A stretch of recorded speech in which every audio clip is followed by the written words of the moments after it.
إن الحمد لله نحمده ونستعينه ونستغفره ونستهديه ونعوذ بالله من شرور أنفسنا ومن سيئات أعمالنا.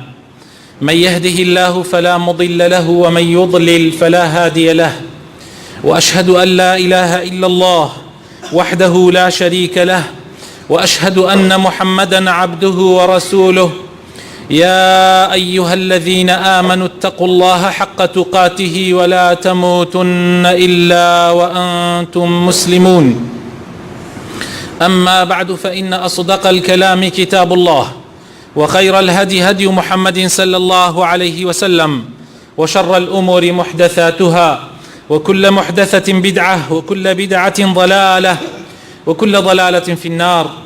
خۆشەویستە کانم مسلمانە بەڕێزەکان، ئێمە لە دنیایەکی مادیە ئەژین کە مادە زاڵ بووە بەسەر هەموو شتەکانی مرۆڤایەتیە.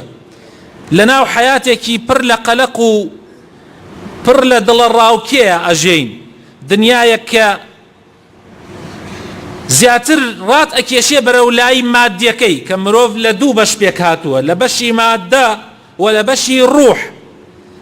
بەشی مادە ئەو جەستە و ئێسقان و ئەو بەشە مادیەیە کە لە ئینسانە هەیە و بەردەوام مرۆڤ بەرەو خوارەهێنێ، و لە بەشێکی ڕوحیش کە دیار نییە و نادیارە، بەڵام ئینسان هەستی پێ ئەکا کاتێ ئینسانەکان ئەمرن ڕوحەکەیان دەرئەچێ سەیرەکەی ئەو ئینسانە ئەبێتە پارچەیەکی گۆشت و هیچ کەڵکێکی نامێنێ، بەڵکو بە زووترین کات مەحاولە ئەەکەی بیخەیتە ناو قەبر و بانی دەی ئەگینا بۆن ئەکا.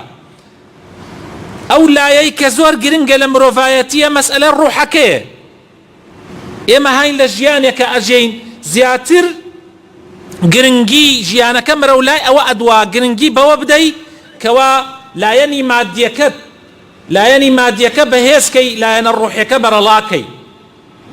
هاین لە ژیانێکی ئاوا جا بۆ ئەوەی تۆ لەگەڵ ئەو ژیانەیە نەچیت، لەگەڵ ئەو حیاتەیە نەچی کە حیاتی ئاژەڵەکانە، حیاتی مرۆڤایەتی نییە، کە خوای تەعالا بەشە ڕوحەکەی لە خۆیەوە خستوتە گیانی مرۆڤ، یعنی بەشێکی خواییە لە مرۆڤە، بۆ ئەوەی ئەو ڕوحە زیندوو بێ هەردەم، ئەو ڕوحە پیس نەبێ، هەر بە پاکێتیەکەی بمێنێ.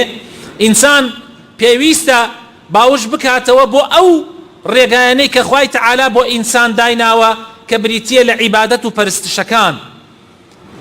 و لە هەمووی گرنگتریش نوێژەکان، گرنگیدان بە نوێژەکان وا بە ئینسانەکان ئەکا خۆشەویستەکانم لایەنە ڕوحیەکەی ئینسان بە زیندوێتی بمێنێ و لایەنە مادیەکە کز ببێ. لایەنە مادیەکە ئەگەر بەهێز ببێ خۆشەویستەکانم ئینسان دا ئەگرێ بەرەو خوار. ئەگەر لەسەر حەسابی لایەنە ڕوحیەکە ئینسان لایەنی مادی خۆی بەهێزکە، هێواش ئینسان دا ئەگرێتەوە بەرەو خوار و خوای لێ بیرەچێ، بەرزی لە بیر ئەچێ، بەردەوام ئینسان نزمە، بەردەوام نزم ئەژێ، بەردەوام لەگەڵ نزمەکانە ئەژێ.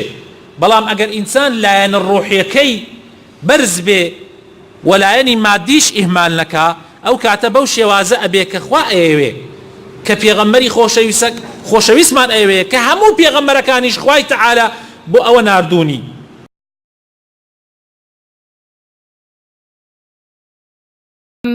ألم تر كيف ضرب الله مثلا كلمة طيبة كشجرة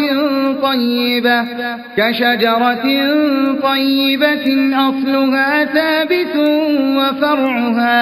وفرعها في السماء